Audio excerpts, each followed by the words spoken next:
Live from ABC7, this is Eyewitness News at 7 p.m. on LA56. A bizarre rescue and a woman gets stuck in a chimney. The homeowner talks about why she was there. Fire races through a home, leaving a family of 20 homeless. And out with the old, in with the new. Watch as runners take off for the Los Angeles New Year's night race. Good evening, everyone. I'm Jory Rand. And I'm Rutabaga Shabazi in for Giovanna Lara. Welcome to Eyewitness News on LA56, LA's only live local newscast at 7 p.m. A bizarre rescue in Riverside County today. Firefighters had to free a woman from a chimney in Woodcrest. Eyewitness News reporter Leanne Suter explains how she wound up there. A bizarre early morning rescue in Woodcrest as firefighters free a 35-year-old mother who ended up stuck in a chimney. I was pretty much getting ready to work and I heard that she was calling me and I don't even know where she was. I thought she was over here in the front, that I could check on the front door, nothing. I went in the backyard, nothing. Tony Hernandez, who doesn't want his face shown, says the woman is the mother of his 3 children. She called me back again and I said, where you at? And she said, I'm trapped on the chimney. So I tried to get her out from the top, but it was too hard. These pictures from CAL FIRE Riverside show the extensive rescue as it took crews nearly 2 hours to free the 35-year-old from the chimney, which measured just 1 square foot. She was taken to the hospital to be treated for minor injuries. Hernandez describes the 35-year-old as troubled and says she no longer lives at the home but stops by to see the kids. She just tried to get into the house and I assumed the best way to get in there was the chimney, and she got stuck. He says she told him she knocked on the front door and rang the doorbell, but he says he didn't hear a thing until he got up for work. Hernandez says he's just grateful his kids, ages 9, 7, and 5, were staying at his sister's and didn't have to witness the strange rescue. It's scary. I don't want nobody to be there. I mean, in my shoes. I was really scary. Even it was like a disappointed with her what she did. This is really scary. Hernandez says an inspector is coming out Monday to evaluate the damage, but he says he knows he's going to have to rebuild the entire chimney. In Woodcrest, Leanne Suter, ABC7 Eyewitness News. Leanne, a newborn baby boy is found dead, wrapped in a blanket near a trash can. The search is now on for the baby's parents. Authorities are treating this case as a homicide. Investigators say that baby was found on North 7th Street in Colton. They think the baby was left there between 11:30 Thursday night and 11:30 Friday morning. Police are now asking the public for help. Unfortunately, I believe the baby did suffer the elements. It was rather cold that night and was wrapped loosely in a blanket. We're seeking the public's help and see if we can find the parents or the mother of the infant and determine what happened. Authorities aren't sure at this point if the infant was alive when he was abandoned or if he died because of the cold weather. 20 people, including 14 children, are left out in the cold after a fire broke out at their Pacoima home. They were taken to a fire station to warm up while firefighters fought a very tough blaze. Eyewitness News reporter Q McCrae has their story. One family, 20 members, all homeless after an early morning blaze that will haunt them for a lifetime. At the moment, I was just scared, and then after I was panicking because I realized I don't have my house anymore. The fire ignited around 5 a.m. in a back room of their Pacoima home. I couldn't breathe because there was a lot of smoke in the living room, and then I woke up my little brother. And then the 18 other family members who are all living together in a home investigators say was no more than 1,000 square feet. But it was well involved in flames when the firefighters arrived on scene. So they aggressively attacked the fire. They heard that individuals may have been trapped inside, so they were able to assure that all got out safely. They discovered there were no working smoke detectors inside. Everything but this one room was charred. No one was hurt. There you go. 14 children and 6 adults lost everything but the clothes on their back. Their dog Charles also survived. The family was invited to warm up inside North Hollywood Fire Station 89. The American Red Cross was called in. Our caseworkers are going to come in and try to help them figure out what their next steps are. Where can I go next? The children are between 1 and 16 years old. Many escaped the flames shoeless, but they have each other. The actual cause of this fire remains under investigation. As for this family, well, the American Red Cross will be helping them out with a place to stay, food, and clothing for the next few days. In North Hollywood, I'm Hugh McCrae, ABC7 Eyewitness News. Another fire, this one on a Torrance strip mall overnight that sent 2 firefighters to the hospital. A passerby reported the fire inside of a dry cleaners on Torrance Boulevard at about 10:45 last night. Nearly 50 firefighters responded and were able to knock down the flames, but not before they caused an estimated $750,000 in damage. 2 firefighters were hospitalized for smoke inhalation and heat exhaustion and were later released. Search is now on for a hit-and-run driver who struck and killed a man in Moreno Valley. It happened yesterday evening just before 7 at Alessandro Boulevard near Kitching Street. 32-year-old Andrew Delgado was pronounced dead at the scene. Investigators say Delgado was walking in the eastbound lanes of Alessandro when a driver in a dark-colored SUV hit him and drove off. A protest today in South Los Angeles at the same intersection where Zell Ford was killed. The demonstration was organized by the Coalition for Community Control over the Police. The protesters were demanding charges be brought in the death of Zell Ford. They say even though Ford's autopsy wasn't released until 4 months after his death, they haven't forgotten about him, and now it's time for the community to help the police and hold the city accountable. It should have been made available to the family and to the public in August when he was killed. There's no explanation for concealing that autopsy except to try to tire people out and hope that it'll blow over and, prevent the community from knowing the facts of why these men were killed. Protesters were also calling for the release of Omar Abrego's autopsy. Abrego, father of 3, was killed several days before Ford in a confrontation with the police. Time now to get a first check of the forecast, which is quickly warming up, and that's a good thing for many out there. Let's turn things over to Danny Romero. Yeah, you want to break from that cold holiday weather. Well, the heat is on the way in the daytimes, but nighttime still staying pretty cold. Here's our Burbank camera, live HD. A look here on a Saturday night. Things are clear in the valley, also clear at the happiest place on earth, that Radiator Springs at Disneyland. We see a live shot here. Folks enjoying the cool, crisp winter's nights down in the OC. And here's the numbers corresponding to that cold. We're talking 54 right now in Fullerton, 52 for Ontario. Look how cold it is, right? With 34 degrees right now, 41 in Victorville. Big Bear at 32 degrees on the coast. We're seeing temperatures in those low to mid-50s, 54 for Santa Monica, 55 for Long Beach. Oxnard checks in at 54 degrees as well. Clear and cold tonight. And then the heat starts moving in. We'll tell you about that when I come back live. Mega Doppler 7000 HD 7 days on the way.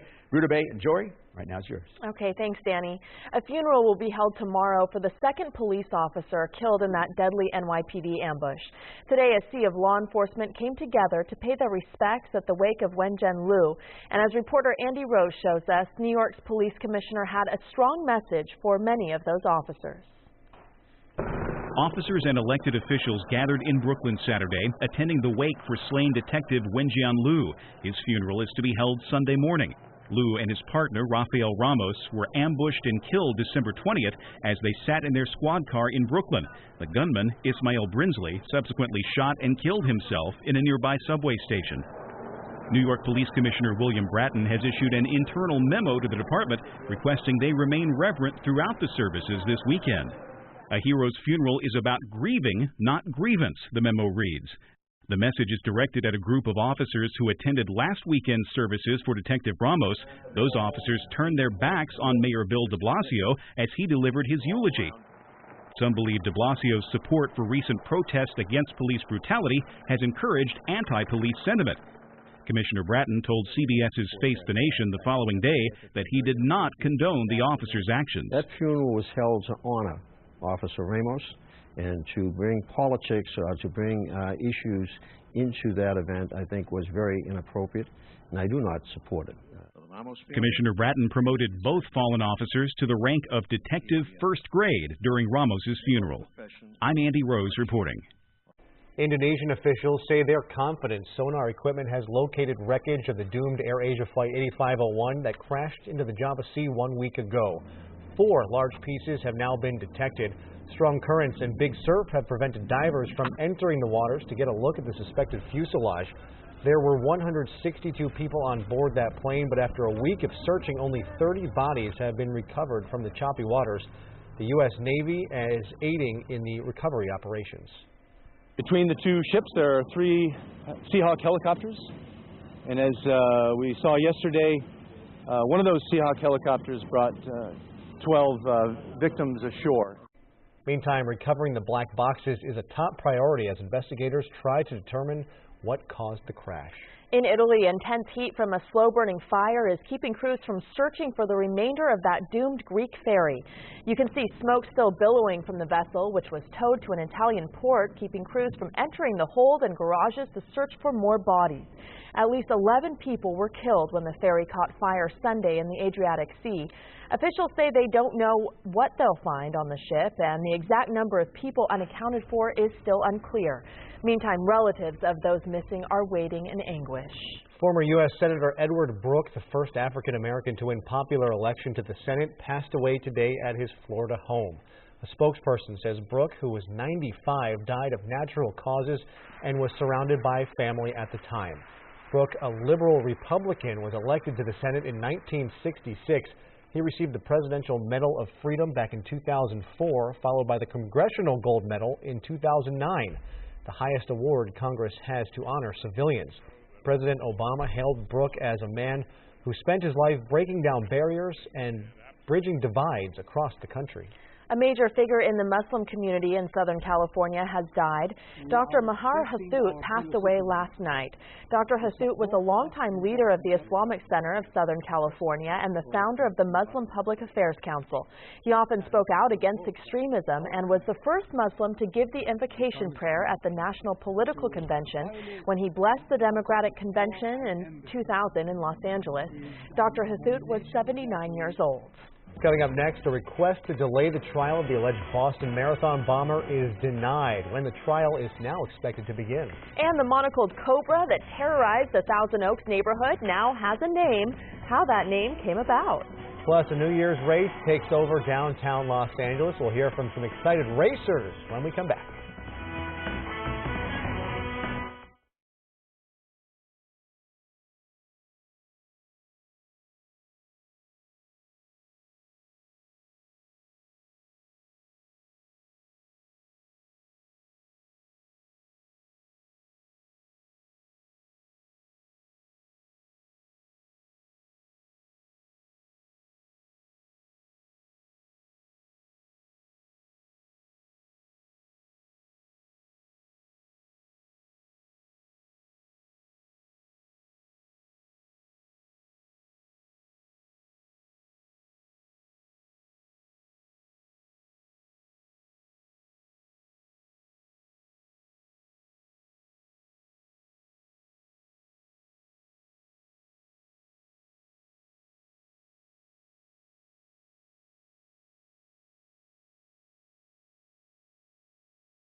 A ruling today by a federal appeals court means the trial of Boston Marathon bombing suspect will begin as scheduled next week. Lawyers for Dzhokhar Tsarnaev had asked the appeals court to delay the trial and move it out of Massachusetts, but earlier today the court refused. Jury selection is expected to begin on Monday. That process may take several weeks to complete. Tsarnaev has pleaded not guilty to 30 charges connected to the 2013 explosions that killed 3 people and wounded others, more than 260 others at that Boston Marathon. He could face the death penalty. The suspected al-Qaeda terrorist charged in the 1998 bombings of 2 East African embassies has died in federal custody. 50-year-old Abu Anas al-Libi was set to go on trial January 12th for the attacks on embassies in Tanzania and Kenya that killed 224 people, including 12 Americans. But prosecutors say he died yesterday from sudden complications arising from long-standing medical problems. Al-Libi was captured during a raid in Tripoli in 2013. The Syrian town of Kobani is once again the target of intense air raids today. Smoke from the shelling filled the sky above the embattled city. No word on casualties so far. The town, which lies near the border with Turkey, has been witnessing intense clashes for months between jihadis and Kurdish forces. This comes after human rights activists reported more than a dozen airstrikes in and around the city of Raqqa by U.S.-led coalition forces. Raqqa is serving as a de facto capital for the Islamic State group. Meanwhile, 2 days ago, a Saudi cleric with a militant group was reportedly killed in an airstrike on Kobani.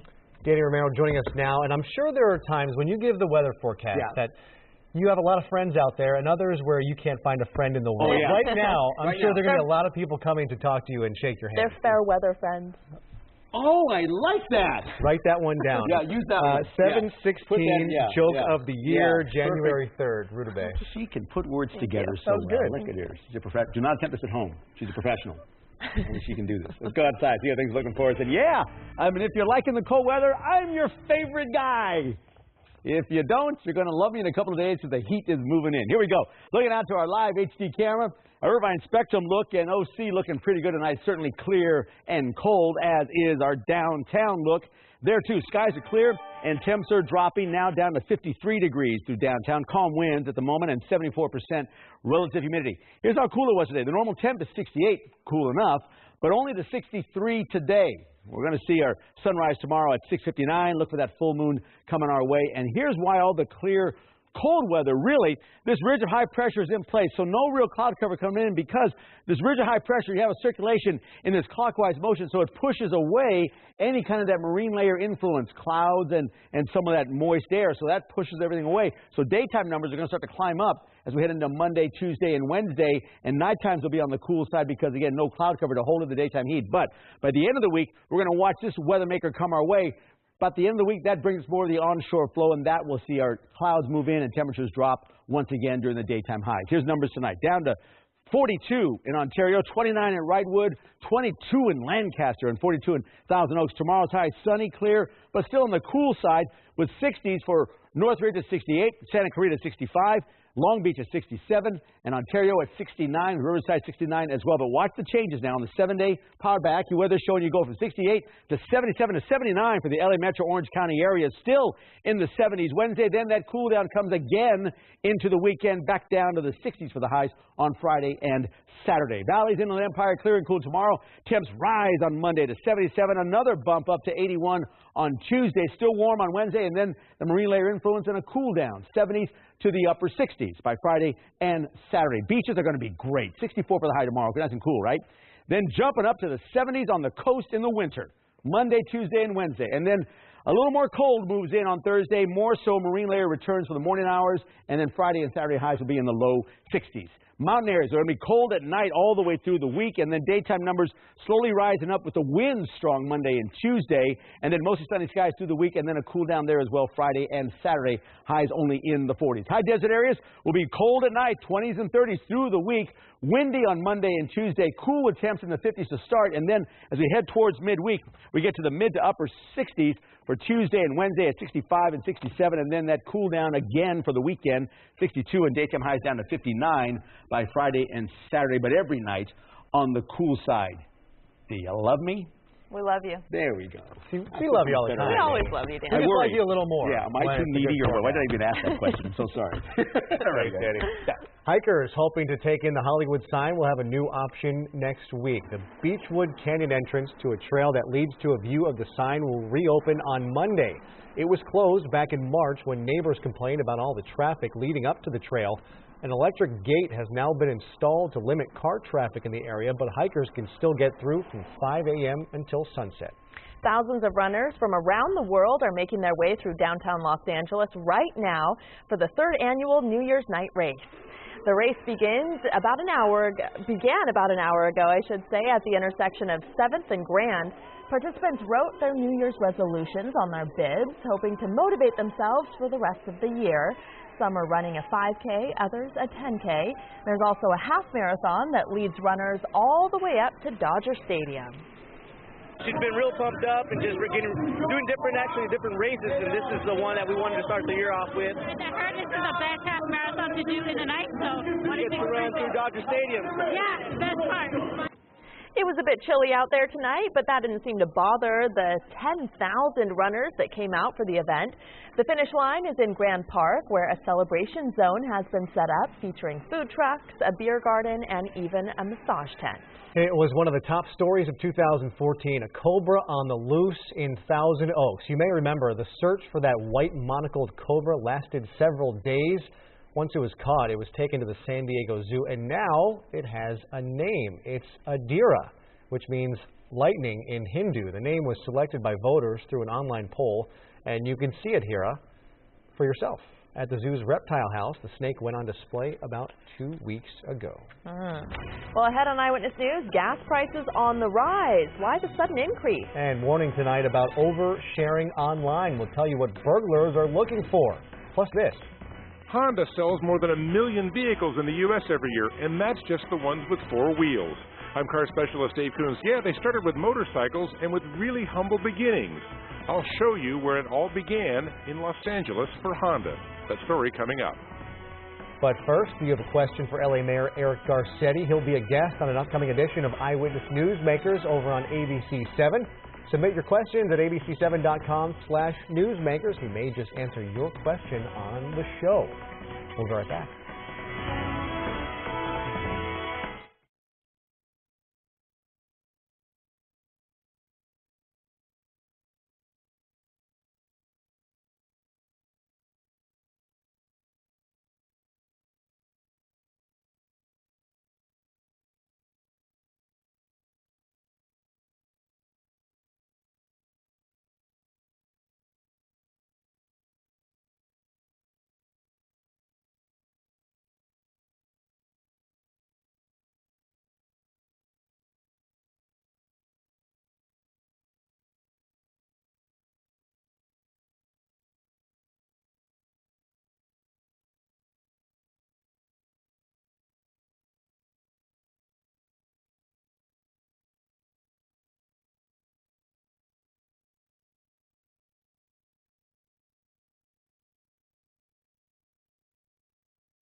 We have some breaking news. A 4.5 magnitude earthquake struck about 6 minutes ago, 8 miles north of Castaic. We've gotten some calls into our newsroom already from those who felt the jolt in Santa Monica and Van Nuys, among other places. The earthquake was about 5 miles down.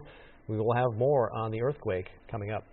Well, with Toyota picking up and moving to Texas and Nissan having departed several years ago, Honda is now the largest motor company still operating in Southern California.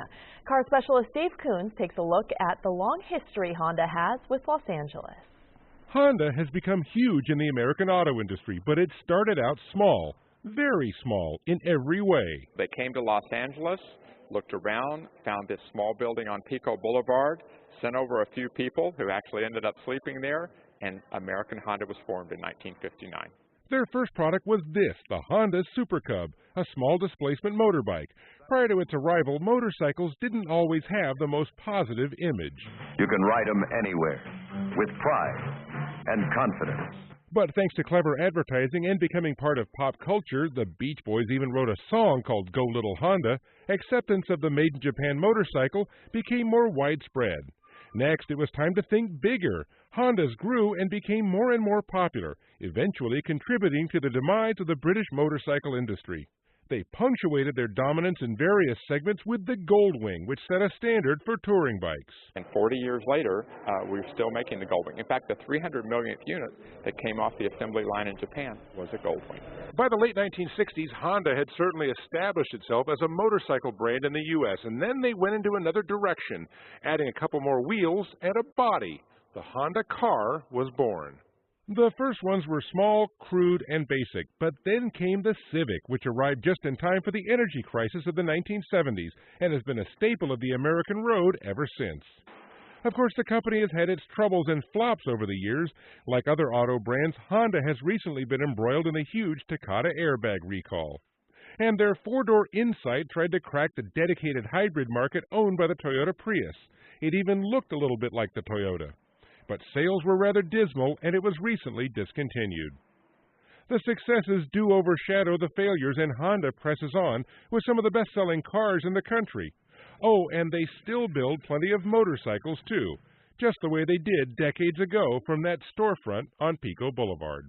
Dave Coons, ABC7 Eyewitness News. If you're looking to fill up your tank, don't be surprised to find rising prices today at the pump. Though gas is still about $1 less a gallon than it was this time a year ago. In the LA Long Beach area, a gallon of regular is going for about $2.67 a gallon. That's 2 cents higher than yesterday. In Orange County, gas also up 2 cents to an average of $2.64 a gallon. It's the same story in the IE, where drivers are paying about $2.63 a gallon.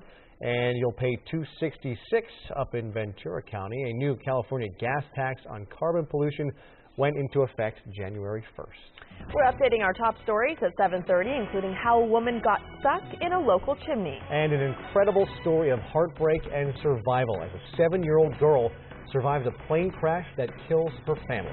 Plus, a Christmas tree fire quickly sets a home ablaze.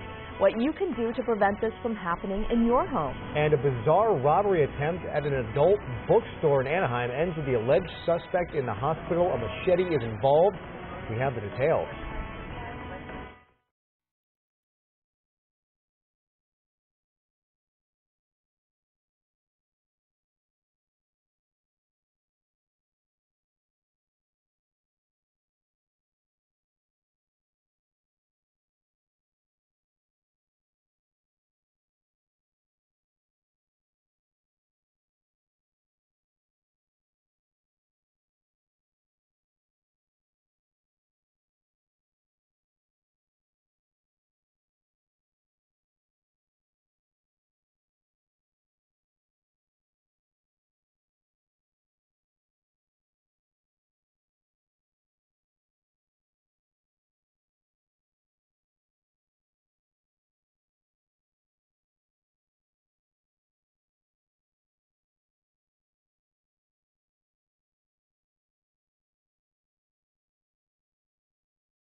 Live from ABC7, this is Eyewitness News at 7:30 p.m.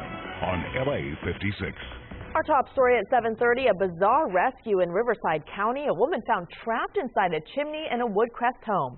I'm Rutabaga Shabazi in for Giovanna Lara. I'm Jory Rand. This is Eyewitness News on LA56, LA's only live local newscast at 7:30 p.m. It took firefighters around 2 hours to chip away at the chimney to free the 35-year-old woman. The homeowner there says she's the mother of his children, but describes her as troubled and says she no longer lives there.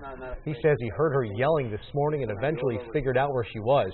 Firefighters took her to the hospital with injuries described as minor to moderate. A family of 20 escapes a fire that destroyed their small Pacoima home. The fire broke out at around 5 this morning in the 13,000 block of Kelowna Street. 6 adults and 14 children ages 1 to 16 were left out in the cold. No one was injured despite the fact that there were no functional smoke alarms in the home. The American Red Cross is helping the family find temporary housing, clothing, and food for the next few days. The cause of the fire is under investigation. It's an incredible story of survival. A 7-year-old girl walks away from the small plane crash that kills her entire family. That plane was on the way from Florida to Illinois when it went down in the woods of Lyon County in western Kentucky. As ABC News reporter Gloria Riviera shows us, investigators are now looking into what went wrong. Today in rural Kentucky, investigators sifting through the crash site looking for answers. It all started last night just before 7 p.m. The Gutzler family, flying back from the holidays, making an emergency call to air traffic control, reporting engine problems. The pilot looking for the closest airport, but then silence. Contact lost over Memphis, Tennessee. Minutes later, the Piper PA-34 Seneca, a 2-engine aircraft, crashed into a densely wooded area in Cuttawa, Kentucky. Father Marty Gutzler, Mom Kim, daughter Piper, and cousin Sierra Wilder all lost. But little Sailor somehow survived, trekking barefoot through this rough, wet terrain alone. A quarter of a mile to one of the few homes in the area. The 7-year-old has just come out of the woods alone, scratched up if I think she was involved in a plane crash. I heard a knock on the door, opened the door, and there's a little girl about 7 years old, bloody, had a bloody nose, legs and arms were bleeding, crying, and she told me that her parents were dead. Sailor told him she tried to wake them up. I just can't imagine a 7-year-old walking through that woods at night by herself, no lights, and just got out of a plane crash. The plane, she said, was upside down. In the last 40 years, there have been just 14 lone survivors of large plane crashes. Half of those are children. Experts say it's possible a child's bones, less brittle, better cushion the impact. Another possibility, parents often shielding them.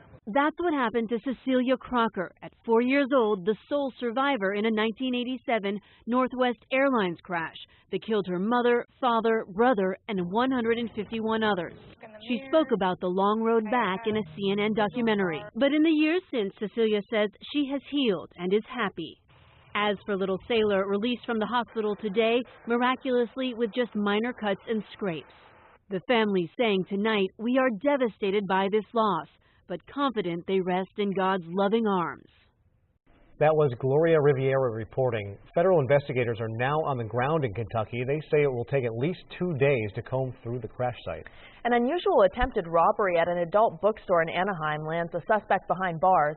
Authorities say a man entered the bookstore on the 900 block of South Euclid with a hammer last night. Investigators say he fought with a security guard inside the business, hitting him with a glass water pipe. The security guard grabbed a machete near him, hit the suspect on the head, and then held him until police arrived. Neither man was seriously injured. A police pursuit spanning 3 counties ended early this morning on the 60 freeway in Riverside. Take a listen. Authorities say it all began around 3 this morning when CHP officers noticed a pickup truck with a flat tire on the Pomona Freeway in Boyle Heights. When they tried to pull over the vehicle, the driver fled, leading them on an hour-long chase that ended near the junction of the 60 and 91 freeways. The driver was taken into custody and will likely be charged with evading police. It's a scene that's all too common this time of year for firefighters. A Christmas tree fire quickly sets a home ablaze. It happened this morning in Tujunga. At around 5:30 a.m., firefighters responded to the 6400 block of O'Donnell Lane. They say the smoke alarms inside the home were functioning, allowing two people to escape promptly without any injuries. While the cause of the fire is still under investigation, firefighters are focusing on the Christmas tree. These trees now are getting very dry. Needles are falling off of them, and they can light up so quickly, especially when there's electrical lights placed around them that can get hot. So we really encourage individuals to remove and recycle their Christmas trees. And they're encouraging you to do so as soon as you're done celebrating. The fire caused extensive damage to the home. It took 40 firefighters just under 30 minutes to put the fire out. With so many special moments over the holidays, it's hard to resist sharing photos on social media, especially when you're on vacation. But tonight, a warning before you click post. It's not just your friends and family keeping track of where you are, it's the burglars too. ABC's Nick Watt reports. Were you at the Sugar Bowl New Year's Day? Did you post about it on social media? If so, Allstate has an alarming message for you. Just watch the commercials they aired during the game. I'm kind of a social media nerd. I'm also kind of a burglar. So when the people who live here posted online from tonight's game, I did what any self-respecting nerd burglar would do. That couple, Matt and Shannon Moskell from Illinois, are real, found by Allstate researchers oversharing on social media. The insurer built a mock-up of their home, filled it with replicas of their possessions. Scoot your boots on over to my website and thank these people for oversharing by paying me for their stuff. Apparently burglars are increasingly using Google Street View and social media to find their targets. It's growing because the general population aren't paying attention to it. They're not managing the risk side of that. This Indiana home burglarized just minutes after the owners left for a concert. I posted that on my Facebook page, who the band was, where we were going. The band started at 8. The advice from experts: resist the temptation to post snaps and updates while you're away. Turn off some location services on your phone so tweets and photos don't reveal where you are. And make sure your social media friends really are your friends. Clearly, Allstate's oversharing message hit a nerve. The insurer's site got up to 8,000 hits a second during the game. Buy Matt and Shan stuff now. Nick Watt, ABC News, Los Angeles. Up next, a shocking sight in Arizona. A bobcat gets trapped in the grill of a vehicle. We have the incredible video you just have to see. And a couple is reunited with their dog after making an unexpected cross-country trip. The dog, that is. We'll have this wild story of how she ended up on the other side of the country. Two really good animal stories. Hang around for that and hang around to find out when it's going to start getting warm again. I'll tell you that with a 7-day coming up.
A bobcat uses up one of his 9 lives after getting hit by a car in Scottsdale, Arizona, and somehow he became trapped in the grill of the vehicle. And we've got the video to show you. AJ Michaels says he felt terrible when he accidentally hit the cat and thought he had killed it. But when he stopped to check the damage on his car, he discovered the bobcat still alive but stuck inside of the car. The cat appeared calm. Arizona Game and Fish officials had to tranquilize it to get it out. They took it to a rehabilitation center to be evaluated. It's a sweet-looking cat, too. Very calm. It looks sweet. So I'm guessing if you when it's reach inside in the grill to pet of the car, it may not become so nice. Well, you look nice. Call it a canine calamity. A dog goes on an unexpected 2,600-mile trip across the country. Tonight, that dog is back home with her owners and some airline miles to boot. Penny's owners, Colt and Kendra Brown, were there to pick her up at the airport in Seattle last night. They say somehow the 7-month-old puppy was picked up by an eastbound truck driver who drove her all the way to Pittsburgh before dropping her off at an animal shelter Christmas Eve. Through the magic of Facebook, they were able to spread the word and get someone to pick her up and get her on a plane back home. The Browns still can't believe it. Had an adventure for her holiday. She's been across more states than I've been. Yeah, she beats us both put together, so she's a well-traveled dog. Alaska Airlines offered to fly Penny home for free when they learned what had happened. That's after that volunteer drove her from Pittsburgh to Baltimore to get her on the plane. Still a lot to that story we don't know about, I think. Yeah, I think so. How'd they get the dog on the truck? Yeah. Well, don't know what to do with your old Christmas tree? I don't. Still to come, we can tell you what you should do, though. We have some options to help you rid yourself of the Christmas clutter.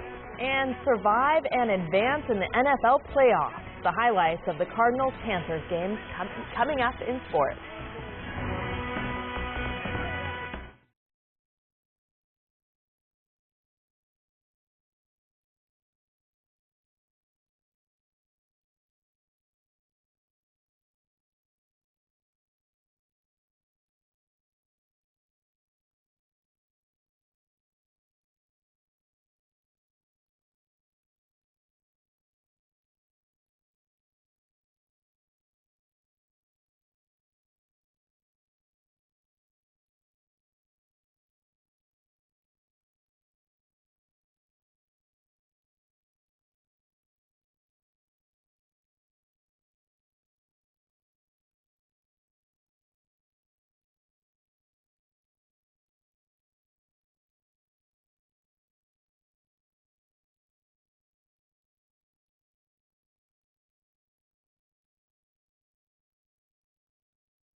The New Year's here, and many of you are starting to take down your Christmas decorations.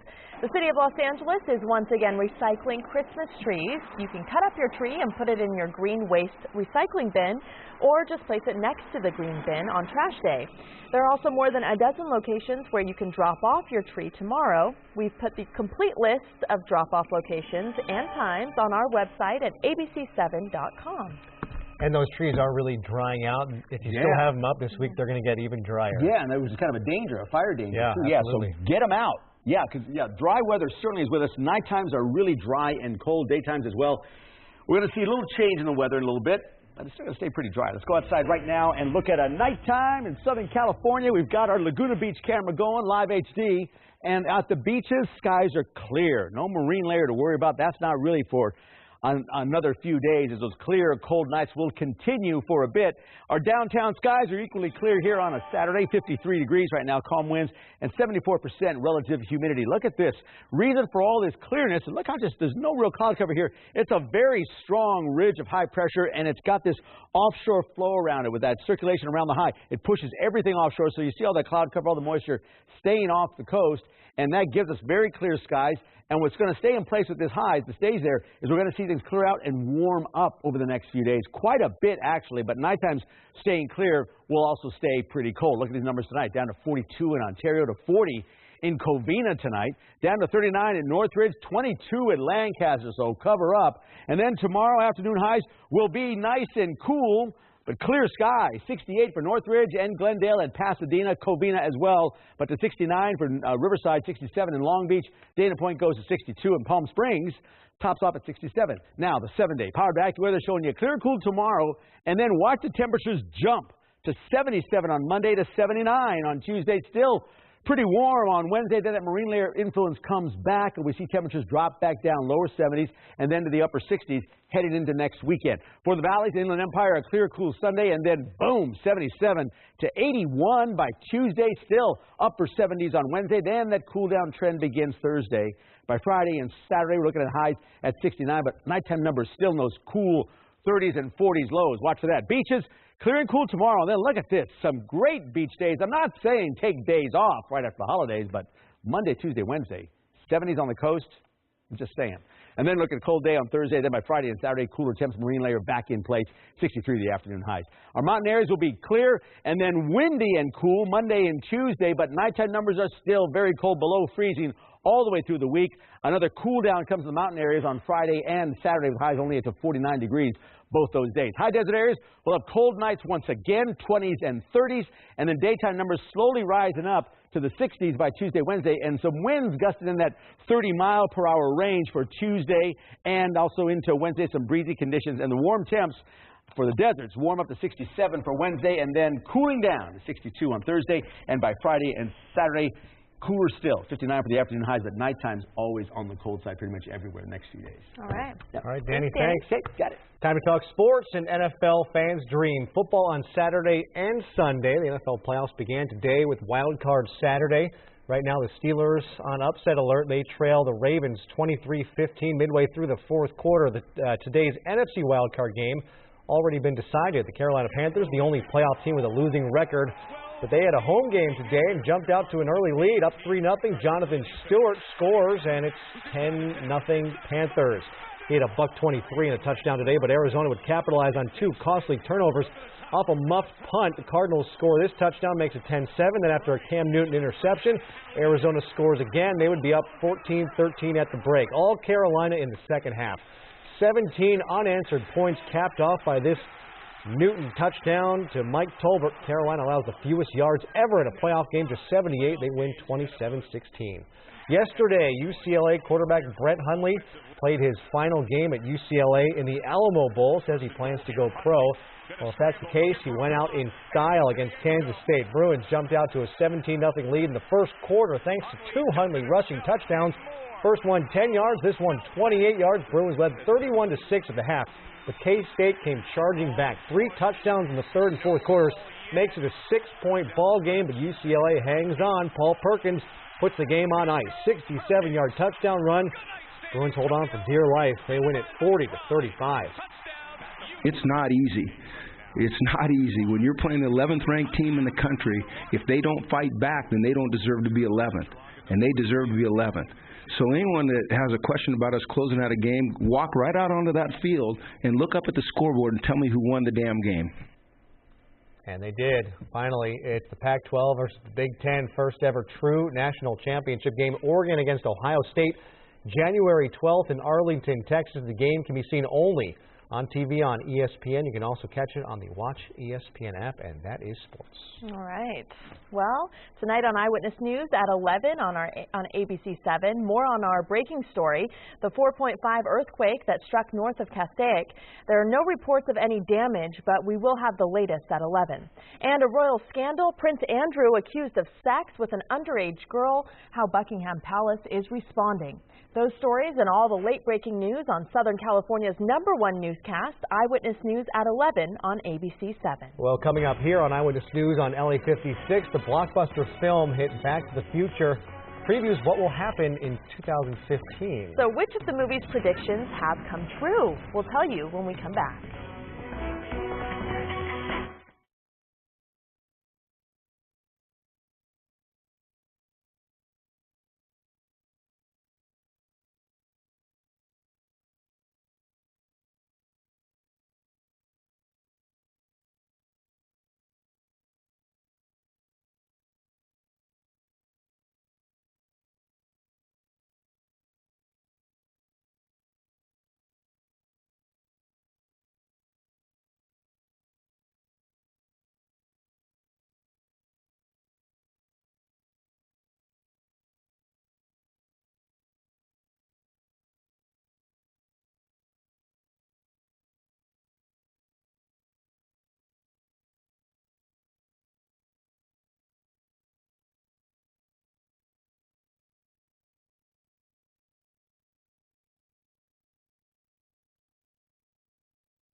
Fans of Elvis Presley have a rare chance to own a piece of pop culture history. Elvis's private planes are up for auction. Can we turn Danny's mic on? He's doing Elvis. He's the king, folks. He's here. Yeah, thank you very much. The planes titled the Lisa Marie and the Hound Dog 2 are not just airplanes. Lisa Marie is outfitted with a full bar and a penthouse bedroom. The planes are being sold together in a package deal by Julian's Auctions. The company says the planes are for display only and cannot actually be flown. Bidding starts today. The auction is expected to close in early February, and it's going to cost you a hunka burning change, money. It's going to cost a little bit of money. It's going to cost a lot. All right, well, it's the first question some asked when the clock struck midnight in 2015. So where are all the flying cars and hoverboards we were promised? That's what I asked as soon as the clock hit 12. In the blockbuster film hit Back to the Future, which came out 30 years ago, and its sequels, 2015 is the future. The year Marty McFly and Doc Brown zoomed off to visit in their souped-up flying DeLorean. So how did the team behind the movies do in their predictions? Jake Tapper takes a look. Don't touch anything, Marty. We're finally here. We're at the future. The year 2015. 2015? You mean we're in the future? And it is exactly as Back to the Future from 1985. Where we're going, we don't need roads. And its sequel, Back to the Future Part 2, Foretold. You know, we were fortunate enough to have a time machine in our movie that we were able to stretch the sequel form. Yes, that stretch included a future with hoverboards and flying cars. I need to borrow your hoverboard. Now, hoverboards aren't exactly ubiquitous yet. This Funny or Die spoof from last year sure looked convincing. It even featured Doc Brown and legendary skateboarder Tony Hawk. But just a few weeks ago, this video popped of Hawk riding a prototype of an actual hoverboard from Hendo Hoverboards. Now, how about those flying cars? Hey, we're out of time. Cars these days are still a ground-based technology, but there is something of a tech race going on to create the first flying car. The Massachusetts firm Terrafugia has been working on a model, as well as iTech, which sells a flying dune buggy today. We're still waiting on those self-lacing shoes from Nike. In 2009, the shoe giant filed a patent for that technology, but no sign of them hitting stores just yet, nor self-adjusting jackets. I'm adjusting fit. 3D movies are big at the box office, even if we never got to Jaws 19 or a hologram attacking movie poster. But on the small screen, nailed it. Okay, I want channels 18, 24, 63. And those teleconferences on flat-screen TVs looked like pure sci-fi fiction in 1989, but today flat-screen TVs are everywhere, and you can video conference on your cell phone even. Of course, instead of iPhones and iPads, the film used glasses-based devices. Of course, you can pick up a call today on your Google Glass. Nobody calls me chicken needles. A few years ago, the star of the film, Michael J. Fox, said it best about the trilogy. The irony of this movie about time is that it's timeless. That was Jake Tapper reporting. One last thing, the Cubs in the World Series against Miami. Well, Miami does now have a baseball team, but don't hold your breath for either team making it to the World Series this fall. Really? You say that? Well, and you know what's funny? Miami has 2 World Series. Yeah. And Chicago still waiting for their first in how long now? But you never give That's up. true. That's my Chicago Cubs friend. have a better shot right now, I think, than Miami does. You never know. All right. Well, thanks for joining us. Eyewitness News at 7 here on LA56. LA56 Weekend Theater is next. Eyewitness News continues at 11 p.m. on ABC7, anytime on ABC7.com. Remember, get your news 24 hours a day on our ABC7 Facebook and Twitter pages. See you tomorrow night, right back here on LA56. Have a great night.